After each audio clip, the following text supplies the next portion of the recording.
Picture this. You are moving in a heavy motorcade at exactly 60 miles per hour. You are cutting through a city that your team has already swept 3 times. 30,000 people are lining the streets, but your eyes never stop. You aren't watching the crowd for fun. You are watching the gaps between the people. You are scanning hands. You are checking roof lines and every single parked car. You aren't just looking for threats. You are looking for anything.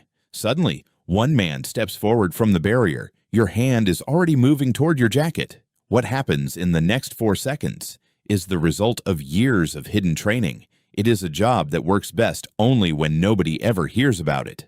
Today, we are going inside presidential protection. We will look at the real protocols and the secret language. We will see the things Hollywood always gets wrong. No myths, no movie magic, just the reality of the shift.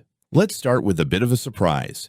The United States Secret Service was created in 1865. But get this, it was not created to protect presidents at all. Its original mission was to fight counterfeit money. At that time, about 1/3 was fake. That was the real national emergency. Presidential protection was not even added until 1891. The agency only took on this role after 3 sitting presidents had already been assassinated: Lincoln, Garfield, and McKinley. The agency learned its most important lessons the hard way. Today, the Presidential Protective Detail, or PPD, is one of the most sophisticated operations on Earth. We are talking about 500 dedicated agents. They protect the president, the vice president, and their families every single day. But here is what most people don't realize. 90% of this job happens before the president even arrives. It is called advance work. Imagine a game of chess.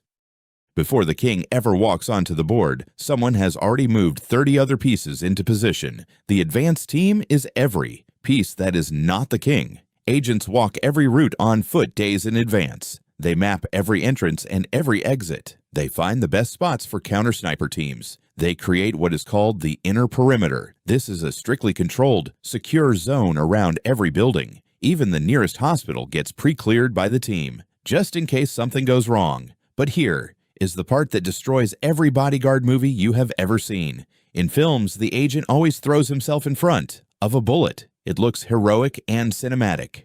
In reality, that is a terrible security protocol. The real move is called push and cover. The very second a threat is identified, agents push the principal into a protected vehicle. The goal is not to absorb bullets like a sponge. The goal is to never be where the bullets are going. When agents move on foot, they form a shape called the box. This is a moving geometric formation that controls every angle of exposure, front, sides, and rear. Each agent owns a specific zone. Nobody crosses into another zone. Nobody improvises. Efficiency is everything here. There is also a separate unit called the Counter Assault Team, or CAT.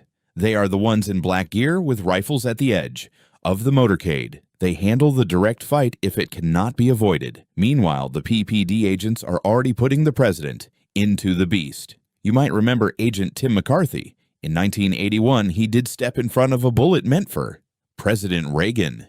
He survived and became a legend. But that moment was an instinct born of chaos. The textbook says something else. Get the principal out. Always. Fast. So if the job is not just about stopping bullets, what is it really about? This is where it gets interesting. The best protection is the threat that never actually happens.